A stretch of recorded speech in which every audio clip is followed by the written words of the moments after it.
Hello friends, welcome to my channel Edufile. आज के इस वीडियो में हम लोग cells in series and parallel के बारे में डिटेल में डिस्कस करने वाले हैं। यहाँ पे हम लोग इसके फुल कॉन्सेप्ट, फुल डेरिवेशन को नोट्स के साथ में स्टेप बाय स्टेप समझेंगे। तो सबसे पहले समझते हैं ये कॉन्सेप्ट आया क्यों। तो जैसा कि हम लोग जानते हैं रजिस्टर के बारे में, रजिस्टर की एक से ज्यादा जरूरत पड़ती है हमें लार्ज सर्किट में। लार्ज इलेक्ट्रिक सर्किट में हमें एक से ज्यादा रजिस्टर की जरूरत पड़ती है, जैसे यहाँ पे आप देख सकते हैं। ठीक उसी तरीके से लार्ज सर्किट में हमें एक से ज्यादा सेल की जरूरत पड़ती है। तो हम क्या करते हैं, सेल्स को कंबाइन करते हैं। जैसे ही हम लोग रजिस्टर को कंबाइन करते थे, उसी तरीके से हम सेल्स को भी कंबाइन करेंगे, यानी कि सीरीज में और पैरेलल में। अब सीरीज में मतलब हम क्या करते थे, रजिस्टर को अगल बगल जोड़ देते थे, इस तरीके से एंड टू एंड जोड़ देते थे। और पैरेलल में क्या करते थे, सभी एंड को एक साथ और दूसरे सभी एंड को एक साथ जोड़ देते थे, मतलब आमने सामने, इस तरीके से। तो ये है सीरीज और ये है पैरेलल। ये हमारा सीरीज कॉम्बिनेशन होता है और ये पैरेलल, ये आप लोग जानते होंगे ऑलरेडी, तो ये हम जानते हैं। ठीक उसी तरीके से हम सेल्स को भी ऐसे ही कंबाइन करेंगे। अब सेल का सिंबल जो होता है वो कुछ इस तरीके से होता है, एक बड़ी लाइन होती है, एक छोटी लाइन होती है। बड़ी लाइन पॉजिटिव होती है और छोटी लाइन नेगेटिव, यानी इसको हम कहते हैं पॉजिटिव टर्मिनल और छोटी वाली को हम क्या कहते हैं, निगेटिव टर्मिनल। तो ये टर्मिनल वगैरह जानिए, क्योंकि ये आपके काम आता है। तो पॉजिटिव टर्मिनल और नेगेटिव टर्मिनल हम समझ चुके हैं। तो अब सेल्स को भी हम कंबाइन करेंगे सीरीज या पैरेलल में। सीरीज मतलब मैंने आपको बताया अगल बगल जोड़ देते हैं, और पैरेलल मतलब आमने सामने या फिर ऊपर नीचे, आप कह सकते हैं ऊपर नीचे जोड़ते हैं। तो ये आप देखिए, सीरीज में देखिए दो सेल्स को हम अगल बगल जोड़ रहे हैं, और पैरेलल में आप देखिए ऊपर नीचे जोड़ रहे हैं, इस तरीके से पैरेलल। क्लियर है। तो ये सीरीज और पैरेलल को हमने हिंदी में समझा कि इस तरीके से होता है। अब इंग्लिश में और फिजिक्स के लैंग्वेज में समझते हैं। तो जैसे हम लोग रेजिस्टर को कंबाइन करते थे और उससे हम क्या कैलकुलेट करते थे, इक्विवेलेंट रेजिस्टेंस। बहुत सारे रेजिस्टर को जब हम कंबाइन करते थे तो उनकी एक कुल मिला के एक वैल्यू आती थी सर्किट में, उसको हम कहते थे आर इक्विवेलेंट। क्या कहते थे, आर इक्विवेलेंट। ठीक उसी तरीके से हम सेल्स को कंबाइन करेंगे तो उस पूरे सेल का जो कॉम्बिनेशन होगा उससे हम एक सेल बनाएंगे। यहां पे आप देखिए, हम क्या करेंगे, कॉम्बिनेशन ऑफ सेल को रिप्लेस कर देंगे एक इक्विवेलेंट सेल से। अब सेल में क्या होती है भाई, जैसे रजिस्टर में वैल्यू होती है रेजिस्टेंस, सेल में वैल्यू होती है ईएमएफ। क्या होती है, ईएमएफ। ईएमएफ हम कैलकुलेट करते हैं सेल में। और इंटरनल रेजिस्टेंस R1 या आर जिसको हम कहते हैं स्मॉल आर, उसको हम कैलकुलेट करते हैं। अब यहाँ पे ईएमएफ क्या होता है आप समझिए। जैसे मान लीजिए, यहाँ पे मैं आपको समझाता हूँ। देखिए, जैसे मान लीजिए हमारे पास ये एक सेल है, ये एक सेल हमारे पास, ये पॉजिटिव टर्मिनल, ये नेगेटिव। अभी हमारा सेल जो है वो ओपन है। कैसा है, ओपन सर्किट में, मतलब हम सेल से कोई भी करंट नहीं ले रहे हैं, यूज नहीं कर रहे हैं, या फिर आप कह सकते हैं इससे हम बल्ब वगैरह नहीं जला रहे हैं। ऐसे हमारा खुला का खुला सेल पड़ा हुआ है, इस तरीके से हमारा सेल ऐसे पड़ा हुआ है। तो अभी क्या होगा, इसका पोटेंशियल डिफरेंस जो होगा वो मैक्सिमम होगा। इसका पोटेंशियल डिफरेंस क्या होगा, मैक्सिमम होगा। तो इस मैक्सिमम पोटेंशियल डिफरेंस को जब सेल हमारा ओपन सर्किट में होता है तो उसको हम कहते हैं ईएमएफ। क्या कहते हैं, ईएमएफ। तो समझ में आया ईएमएफ आपको, ये होता है ईएमएफ। अब सेल का एक अपना एक रेजिस्टेंस होता है, उसको हम लोग कहते हैं इंटरनल रेजिस्टेंस, स्मॉल आर से हम लिखते हैं। तो ये इंटरनल रेजिस्टर, अब इसको हमने एक्सप्लेन किया है प्रीवियस वीडियो में डिटेल में, यहाँ पे टाइम आपका वेस्ट हो जाएगा, तो इसलिए कम चीजों को समझते हैं, क्योंकि जो हमें समझना वो समझेंगे। तो हमने ईएमएफ और इंटरनल रेजिस्टेंस को समझ लिया यहाँ पे थोड़ा बहुत। अब देखिए, ये हम समझ चुके हैं ओपन सर्किट। अब जैसे मान लीजिए हम सेल से करंट लेना स्टार्ट कर दिए, इसको यूज करना स्टार्ट कर दिए। करंट प्लस से माइनस की तरफ फ्लो होता है, आपको पता है, इस तरीके से। तो अब यूज हो रहा है, तो अब क्या होगा, यहाँ पे इसका वोल्टेज अब मैक्सिमम नहीं रह जाएगा, कम हो जाएगा। तो अब इसका वोल्टेज हो जाएगा V। क्या हो जाएगा, V। और जो हमारा मैक्सिमम वोल्टेज था एप्सिलॉन में से आई आर घट जाएगा। आर क्या है, इसका इंटरनल रेजिस्टेंस। आई आर मतलब एक वोल्टेज तो हमें मिलेगा, ये वोल्टेज हम इसको घटा देंगे तो हमारा वोल्टेज आएगा। यानी कि हमारा ई जो होता है वो मैक्सिमम होता है, ईएमएफ जो होता है मैक्सिमम होता है। और वी कब हमारा आएगा, जो हम करंट इससे निकालेंगे, यूज कर रहे हैं इसको, तब इसका क्या होगा, वोल्टेज घट जाएगा। तो इसको हम V लिखेंगे। क्या लिखेंगे, V। पोटेंशियल डिफरेंस कम हो जाएगा, V। और V जो होगा वो E माइनस आई आर। अब E बड़ा है तभी तो इसमें से ये घट रहा है। I मतलब करंट और R मतलब इसका इंटरनल रेजिस्टेंस। तो क्लियर है, ये इक्वेशन आपके लिए बहुत यूजफुल है, आगे काम आएगा, समझते रहिएगा। प्रीवियस वीडियोस में तो हम इसको डिस्कस कर ही चुके हैं ऑलरेडी। तो अब हम लोग डिस्कस कर दो चीजें इसके जान चुके हैं कि ईएमएफ और इंटरनल रेजिस्टेंस होता है सेल में। तो हम यहाँ पे सेल को कंबाइन कर रहे हैं, तो हम सीरीज में आपको पता है अगल बगल जोड़ देते हैं इस तरीके से। अब यहाँ पे डेफिनेशन समझिए, two cells are said to be connected in series. हम सीरीज में कब कहेंगे, जब सेल कनेक्टेड है between two point A and C. A और सी के बीच में सीरीज में हम कब कहेंगे कनेक्टेड है, कब, जब हम one terminal of each cell, जब प्रत्येक सेल का मतलब कि ए बी सेल का और ये बी सी सेल का एक टर्मिनल ज्वाइंट हो आपस में। एक टर्मिनल क्या हो, आपस में ज्वाइंट हो। क्या हो, ज्वाइंट हो साथ साथ। ये देख सकते हैं आप, ये यहां से आके ज्वाइन हो गया यहाँ पे। And the other terminal is free, और दूसरा टर्मिनल फ्री है, ये नहीं ज्वाइंट है, ये नहीं ज्वाइंट। तो हम कहेंगे सीरीज में है हमारा सेल, या आप हिंदी में आप क्या कह सकते हैं कि अगल बगल जुड़े हों, इस तरीके से हम कहेंगे सीरीज में है। तो यहाँ पे अगर दो सेल हैं तो इसका ईएमएफ E1 मान लेते हैं, इसका और इसका E2 मान लेते हैं। ईएमएफ आपको पता है सेल का होता है ना, जब ओपन सर्किट में होता है, जिसको हम लोग E से डिनोट करते हैं, इंटरनल रेजिस्टेंस को हम लोग R से डिनोट करते हैं। ये हमने इक्वेशन भी लिखी है। तो इसकी E1, इसकी E2, इसकी R1, इसकी R2 मान लिया, ये हमने मान लिया। और जब हम इसको एक सेल मान के अगर हम इन दोनों सेल को एक सेल मान लेते हैं तो हम एक सेल इसको लिखेंगे और इसका ईएमएफ क्या होगा, ई इक्विवेलेंट, और इसका जो इंटरनल रेजिस्टेंस को आर इक्विवेलेंट हम लिख सकते हैं। ये एक सेल जब हम मानेंगे इसको तब दोनों को, क्योंकि काम तो हो रहा है कि करंट को ही मिल रहा है ना, तो हम इसको एक मान सकते हैं इस तरीके से। ये आपको क्लियर है सीरीज में सेल कैसा होता है, डिफिनेशन क्या होती है, इसको देख लीजिए, स्क्रीनशॉट ले सकते हैं आप। अब यहाँ पे इसके कॉन्सेप्ट को और डेरिवेशन को समझते हैं।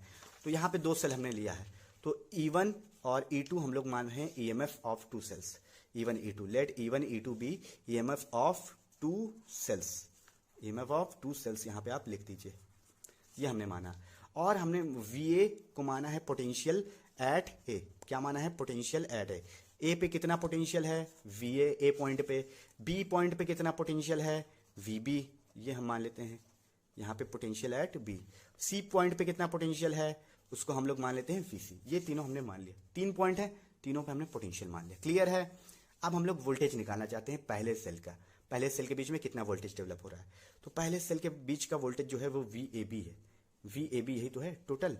और VAB कैसे हम निकालेंगे, VA यानी कि positive minus negative, higher potential plus minus lower potential यानी B। इसी तरीके से तो हम निकालते हैं भाई, सिंपल सी लॉजिक है ना। ठीक उसी तरीके से दूसरे सेल का निकालते हैं VBC, इसके बीच में कितना वोल्टेज है, तो VBC क्या होगा, हाइयर पोटेंशियल VB और लोअर पोटेंशियल VC। ये हमने निकाल लिया, ऊपर लिखा हुआ आप चेक कर सकते हैं इस तरीके से। तो ये हमने निकाला। अब हम लोग क्या निकालना चाहेंगे, अब हम लोग ये निकालना चाहेंगे कि A और C के बीच में कितना पोटेंशियल है, A और C के बीच में कितना पोटेंशियल है। तो उसको हम लोग लिखेंगे VAC से, और VAC को हम लिख सकते हैं VA माइनस VC, लिख सकते हैं VA माइनस VC, लिख सकते हैं दो पॉइंट के बीच का डिफरेंस। और VA माइनस VC को हम लोग क्या लिख सकते हैं, VA प्लस VB माइनस, यहाँ पे सॉरी माइनस लगाते हैं, चलिए VA minus VB and plus VB minus VC। यहाँ पे हमने किया क्या है, यहाँ पे हमने VB को घटाया है और VB को जोड़ दिया, कोई फर्क नहीं पड़ा इक्वेशन में। देखिए VA माइनस VC हमारा वैसे का वैसा लिखा है, और VB कट जाएगा तो कोई फर्क नहीं पड़ेगा। तो हम बीच में इसको लिख सकते हैं अपने मन से, ये अपने मन से हम इसको लिख सकते हैं बीच में। तो यहाँ पे ब्रैकेट लगा दीजिए। तो ये आपको इतना क्लियर है। अब हम लोग फिर से बैक टू द टॉपिक आ जाते हैं। तो देखिए VA माइनस VB यानी इस सेल का आपको लिखना है, तो कैसे लिखेंगे, इस सेल का EMF क्या है, E1 है, और माइनस क्या है IR1, ये हमारा होगा VAB। अब आप सोच रहे होंगे कैसे, देखिए इस इक्वेशन से V इज इक्वल टू क्या होता है, E माइनस IR, मैंने आपको बताया है। तो यहाँ पे VAB यानी इस सेल का जो आप लिखना चाहते हैं, भाई इस सेल का आपने लिखा है तो V is equal to E minus IR लिखा है, ठीक है, इस सेल का। तो इस सेल का VAB का क्या लिखेंगे आप, E1 माइनस IR1 लिख देंगे, सिंपल सी बात है। ठीक उसी तरीके से इस सेल का क्या लिखेंगे, VBC का E2, क्योंकि E2 माना है ना, माइनस I करंट फ्लो हो रही है और R2 I करंट फ्लो हो रही है ना, इस तरफ देख सकते हैं आप। तो ये हमने यहाँ पे लिखा है, इन दोनों को क्यों लिखा है आपको समझ में आ ही गया होगा फॉर्मूला देख के। तो VAB की वैल्यू हम यहाँ से उठा के यहाँ रख देंगे। भाई ये VA माइनस VB क्या है, हमारा VAB तो है, तो यानी यहाँ पे हम रख सकते हैं E1 माइनस IR1 एंड यहाँ पे हम रख सकते हैं VB माइनस VC के हम E2 माइनस IR2 रख दिया हमने। अब यहाँ पे E1 प्लस E2 आप एक ब्रैकेट में कर लीजिए, माइनस कॉमन ले लीजिए और I को इधर लिख दीजिए, और R1 प्लस R2 को इस तरीके से लिख सकते हैं आप। इस तरीके से आप सॉल्व करके लिखिए इसको। तो हमारा आ गया VAC आ गया, यानी कि इस सेल का वोल्टेज आ गया इक्विवेलेंट का। अब हम इसकी इक्विवेलेंट EMF की वैल्यू निकालना चाहते हैं, इक्विवेलेंट रेजिस्टेंस की वैल्यू निकालना चाहते हैं। भाई दो का कॉम्बिनेशन हुआ तो किस तरीके से कॉम्बिनेशन हुआ कि हमारा इक्विवेलेंट आ गया, दो इंटरनल रेजिस्टेंस का कॉम्बिनेशन हो तो किस तरीके से हुआ कि ये आ गया, तो उसको हम देखना चाहते हैं। तो हम जानते हैं कि VAC को हम लिख सकते हैं, किस तरीके से लिख सकते हैं VAC को, इक्विवेलेंट इस सेल के लिए अब हम लिखना चाहते हैं इक्विवेलेंट माइनस IR इक्विवेलेंट लिख सकते हैं। भाई ये चीज लिख सकते हैं ना, EMF इसका और माइनस IR की EQ लिख सकते हैं, फॉर्मूले से आप देख सकते हैं, ये फॉर्मूले से आप देख सकते हैं। इस तरीके से हमने लिख दिया, कोई दिक्कत की बात नहीं है यहाँ पे। अब हम लोग क्या करेंगे, इन दोनों को कंपेयर कर देंगे, इसको 1 कह दीजिए, इसको 2 कह दीजिए। 1 और 2 को कंपेयर करते हैं, 1 और 2 को कंपेयर करने पे हमें E इक्विवेलेंट मिल जाएगा ε1 प्लस ε2, और आर इक्विवेलेंट क्या मिल जाएगा, यहाँ पे देखिए आर इक्विवेलेंट के यहाँ पे R1 प्लस R2 लिखा हुआ है, तो R1 प्लस R2 इसको हम 3 कह देते हैं, इसको सॉरी 3, और ये हमारा 4। तो ये आप देखिए, तो ये हमने EMF निकाल दिया इक्विवेलेंट, और इक्विवेलेंट रेजिस्टेंस हमने, इंटरनल रेजिस्टेंस हमने निकाल दिया है। जब हम सेल को कंबाइन करते हैं तो हमारा EMF कितना हो जाएगा, जुड़ जाता है डायरेक्ट, और इक्विवेलेंट रेजिस्टेंस भी क्या हो जाता है, सीरीज में जुड़ जाता है डायरेक्ट। इस तरीके से आपको करना, सारे जैसे सेल हैं तो सारे का EMF आपको जोड़ देना है, तो आपको पता चल जाएगा कि इक्विवेलेंट कितना आएगा सीरीज में। तो सीरीज में बहुत आसान होता है, सीरीज में बहुत आसान होता है। लेकिन अगर 2 से ज़्यादा हो तो क्या होगा, तो 2 से ज़्यादा हो तब भी आपको जोड़ देना है, जैसे E1 E2 E3 ऐसे सबको जोड़ देना है इस तरीके से। अब यहाँ पे आप नोट्स देख लीजिए ताकि ये आपका पक्का हो जाए ये टॉपिक। तो रूल्स होते हैं सीरीज कॉम्बिनेशन से, इसको हम एक्सटेंड कर सकते हैं एनी नंबर ऑफ सेल्स के लिए, मतलब जैसे 2 सेल हमने लिए हैं तो 2 से ज्यादा सेल्स के लिए भी हम इसको एक्सटेंड कर सकते हैं। तो इक्विवेलेंट EMF क्या होता है, series combination of n cell का सम ऑफ देयर इंडिविजुअल, मतलब कि आपको इंडिविजुअल EMF को आपको जोड़ना ही है सिर्फ और सिर्फ। तो यहाँ पे मैं लिख देता हूँ equivalent for n cell E1 plus E2 plus dot dot dot plus EN, इस तरीके से आपको जोड़ना है, ठीक है। और आर इक्विवेलेंट भी एन सेल के लिए क्या हो जाएगा, R1 plus R2 plus dot dot dot plus RN। तो ये भी आप लिख दीजिएगा नोट्स के साथ में, तो ये भी आप पढ़ लीजिए, बहुत आसान है, टाइम नहीं वेस्ट करेंगे। अब कुछ कंडीशन होती है, देखिए कुछ कंडीशन हर जगह होती है। In general current leaves each cell from positive electrode, जैसा कि हम लोग जानते हैं करंट जो होती है वो पॉजिटिव इलेक्ट्रोड से लीव करती है, पॉजिटिव से ही जाती है करंट, हमें पता है। यहाँ पे भी देखिए पॉजिटिव से जा रही है, निगेटिव के अंदर आ रही है, निगेटिव के अंदर आ रही, पॉजिटिव से जाती है, ये हमें पता है जनरली।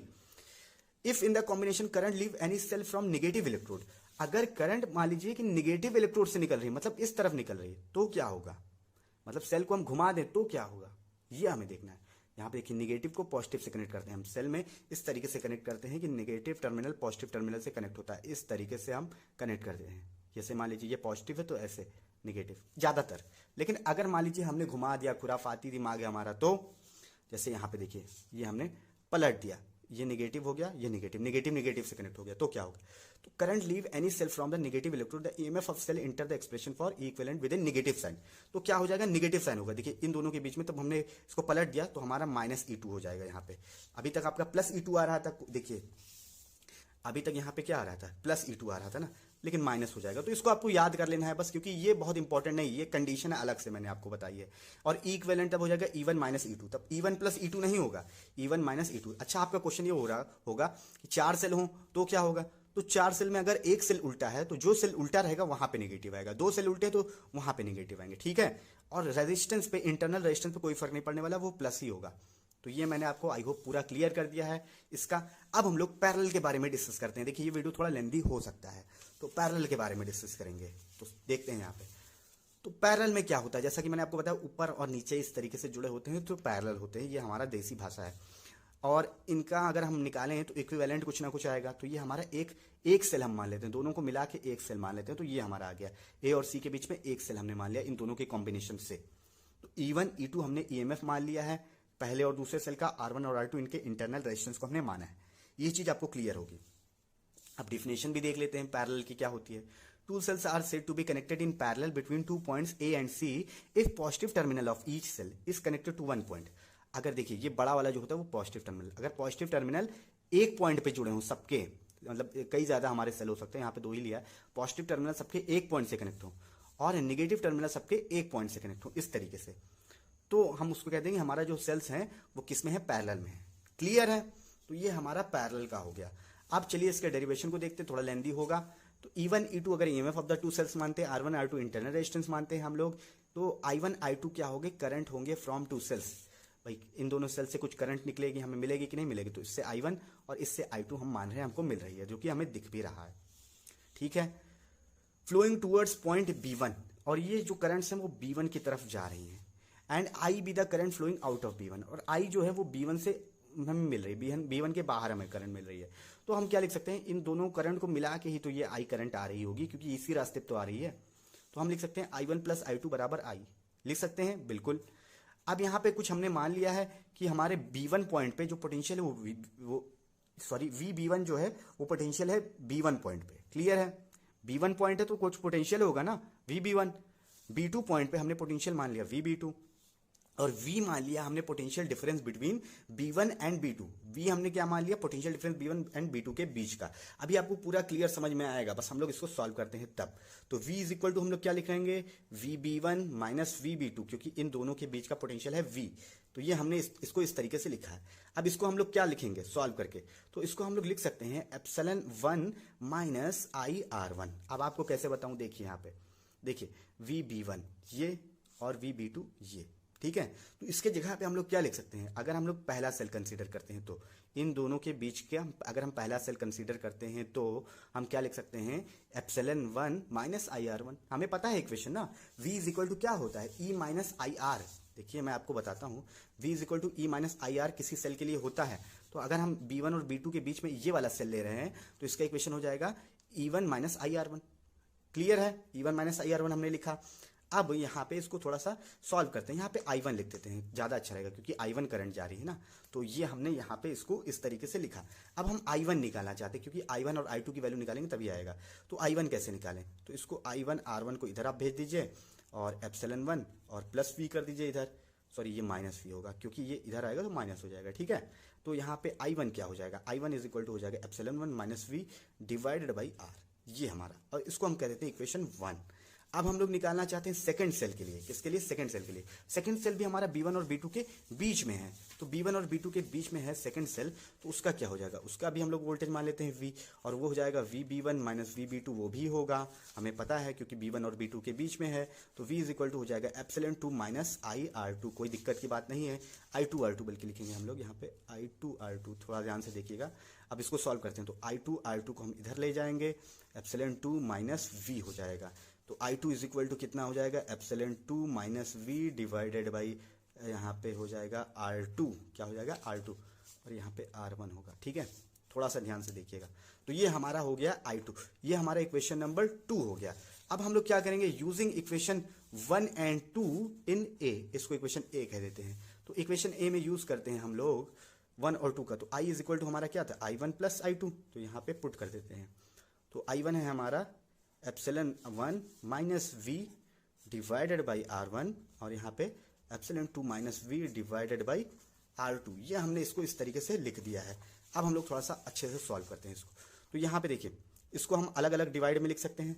तो यहाँ पे ε1 बाई R1 हो जाएगा, ε2 बाई R2 हो जाएगा। भाई अलग अलग हम लोग इसको डिवाइड में लिखेंगे, फिर हम लोग इसको एक ब्रैकेट में कर लेंगे इस तरीके से, और यहाँ पे इसको भी हम V बाई R1 लिखेंगे माइनस में, और यहाँ पे माइनस में V बाई R2 लिखेंगे, ठीक है।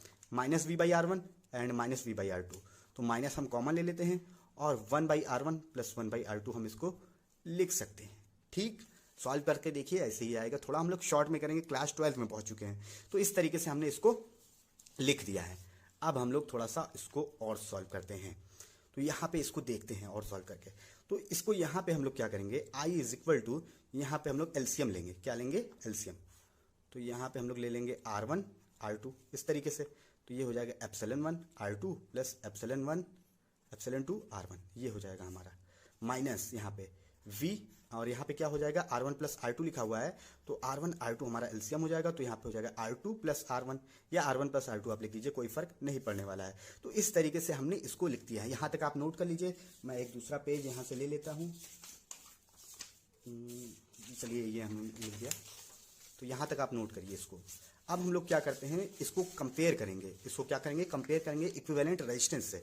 तो सबसे पहले मैं इसको लिख देता हूँ यहाँ पे। तो सबसे पहले हम लोग V की वैल्यू निकाल लेते हैं, क्योंकि हमें वोल्टेज चाहिए, तभी तो हम V is equal to epsilon minus IR से कंपेयर कर पाएंगे। तो ये हम निकालेंगे सबसे पहले। तो हम लोग V की वैल्यू निकालते हैं सबसे पहले। तो V की वैल्यू कैसे निकालेंगे, तो V की वैल्यू निकालने के लिए हमें इसको इधर भेजना पड़ेगा, VR2 plus R1 divided by R1 R2। ये देखिए बहुत ही सिंपल है। तो इसको हमने यहाँ पे रोक लिया, और ε1 R2 केवल मैथ है इसमें, बस बाकी कुछ नहीं है, कॉन्सेप्ट इसका खत्म है, बस केवल इसमें क्या है, मैथ्स है, थोड़ी सी मैथ्स है बस। और I को हमने इधर भेज दिया, बस हमने क्या किया, इधर ट्रांसफर कर दिया। अब यहाँ पे इसको और सॉल्व करते हैं, तो देखते हैं क्या आता है। हमें V को केवल यहाँ पे रोकना है, बाकी सबको भेज देना है। तो क्या हो जाएगा, ε1 भाई ये इधर है, इधर डिवाइड हो जाएगा, R2 ε2 R1 by R1 R2। जब ये इधर डिवाइड होगा तो ये ऊपर चला जाएगा R1 R2, क्योंकि हम मल्टीप्लाई करेंगे ना। तो R1 प्लस R2 माइनस यहाँ पे भी वही चीज होगा, तो I R1 R2 divided by R1 plus R2। ये ऊपर जाएगा R1 R2 वाला टर्म, और ये नीचे आएगा, इधर भेजेंगे तो क्लियर है। v इज इक्वल टू, यहाँ पे देखिए क्या होता है, ये कैंसिल, तो अब हमारा बस सॉल्व होने वाला है, बस हमारा सॉल्व हो गया लगभग, पैरेलल भी आपका कंप्लीट हो जाता है। फिर मैं इसको आपको अच्छे से और बता देता हूँ। फिर यहाँ पे क्या बचेगा हमारा i, और ये हमारा R1 R2 by R1 plus R2 को वैसे का वैसा ही लिख देते हैं। क्लियर है, तो ये हमने वैसे का वैसा लिख दिया। अब हम लोग कंपेयर करते हैं हमारे इक्वेशन से, v is equal to epsilon minus I R E Q, इससे कंपेयर करते हैं। इससे हम कंपेयर करेंगे इक्विवेलेंट रेजिस्टेंस से, इक्विवेलेंट ईएमएफ से, इससे कंपेयर करेंगे तब हम निकाल पाएंगे। तो इससे चलिए कंपेयर करते हैं। तो हमारे इक्विवेलेंट क्या आ जाएगा, आप सोचिए क्या आएगा भाई, इक्विवेलेंट हमारे इसके बराबर आ जाएगा। तो E1 R2 plus E2 R1 divided by R1 plus R2, ये आ गया। और R इक्विवेलेंट क्या आ जाएगा, R इक्विवेलेंट हमारा R1 R2 divided by R1 plus R2 आ गया। इसको पलट दीजिए आप, तो 1 बाई आर ई क्यू हो जाएगा, और यहाँ पे हो जाएगा R1 plus R2 divided by R1 R2। हम सिंपल वे में लाना चाहते हैं। एक पेज मैं और लेना चाहूँगा यहाँ से, तो इसको अभी हम सॉल्व कर रहे हैं किसको, 1 बाई आर इक्विवेलेंट को। तो आर इक्विवेलेंट हमारा आ गया, डिवाइड कर देंगे, R1 से R1 कट गया तो R2 आ जाएगा। यहाँ पे देखिए R1 से R1 कट जाएगा तो 1 बाई R2 और 1 बाई R1, तो हम इसको लिखेंगे 1 by R1 plus 1 by R2। तो ये हमारा एक इंपॉर्टेंट इक्वेशन आया है। इसको हम लोग कौन सा इक्वेशन मान लेते हैं, चलिए मान लेते हैं इक्वेशन नंबर 4। तो दिस इक्वेशन ये पैरेलल के लिए आपका आ गया है इंटरनल रेजिस्टेंस का। अब ये है हमारा कोई इक्वेशन, चलिए मान लेते हैं इसको 3। इसको, ये भी बहुत इंपॉर्टेंट इक्वेशन है, पैरेलल के लिए हम निकाल रहे हैं। तो अब हम इसको क्या करते थे, इस इक्वेशन को थोड़ा सा सिंपल वे में बनाने के लिए, R1 प्लस R2 नीचे हम नहीं चाहते हैं, तो हम क्या करेंगे, इस इक्वेशन को हम R इक्विवेलेंट से डिवाइड कर देंगे। तो R इक्विवेलेंट से डिवाइड करने पे क्या आ जाएगा, हमारा थोड़ा सिंपल इक्वेशन बन जाएगा। तो हमारा equivalent EMF, equivalent internal resistance आ जाएगा। तो E2 R1 डिवाइडेड बाई हमारा R1 प्लस R2 है, और हम किससे डिवाइड कर रहे हैं, R इक्विवेलेंट से। तो R इक्विवेलेंट की वैल्यू ये रही हमारी। तो इससे डिवाइड मतलब करेंगे तो इसका मतलब क्या है, डिवाइड करते हैं तो हमारा वैल्यू पलट जाता है। तो R1 प्लस R2 ऊपर जाएगा और R1 R2 नीचे आ जाएगा। ठीक है, देखिए भाई नीचे है ना, तो ये पलट जाएगा, ये कैंसिल हो गया पूरा। तो E1 R2 plus E2 R1 divided by R1 R2, ये हमारा आ गया। और ये हमारा इक्विवेलेंट बाई R इक्विवेलेंट है। ये हमारा इक्वेशन नंबर 5 हो गया। This and this is very very important for parallel. Parallel के लिए ये दो इक्वेशंस आपकी होती हैं। अच्छा ठीक है, तो ये हम समझ चुके हैं। अगर आपके n नंबर्स होंगे तो क्या होंगे, तो n नंबर्स के लिए आप यहाँ पे n नंबर्स तक ले जाएंगे, यहाँ पे भी आप n नंबर्स तक ले जाएंगे, R1 R2 R3 हो जाएगा, यहाँ पे E2 R, ऐसे आपका बढ़ता चला जाएगा। तो ये सिंपल सी बात है। अब यहाँ पे भी आप सोच रहे होंगे कि भैया जैसे यहाँ पे हम गड़बड़ी कर रहे थे तो वहाँ पे भी गड़बड़ी हो सकती है। जैसे मान लीजिए हमारा जो पैरेलल में कनेक्ट था, ये पैरेलल में, तो पैरेलल में भी अगर हम इसको निगेटिव इधर कर दें, पॉजिटिव इधर करते हैं, और ये वाला वैसे का वैसा रहे, तो क्या हो, तो हमें जहाँ पे हम निगेटिव ले रहे हैं वहाँ पे निगेटिव आएगा, तो माइनस एप्सिलॉन बना जाएगा। अगर इस केस में ले रहे हैं तो माइनस एप्सिलॉन 2 आ जाएगा। तो कोई दिक्कत की बात नहीं है, तो ये आपको कर देना है। तो आई होप ये वीडियो आपको अच्छे से क्लियर होगा, नोट्स भी आपको क्लियर होंगे, डेरिवेशन भी क्लियर होगा। इस वीडियो में इतना रखते हैं। वीडियो देखने के लिए थैंक यू सो मच।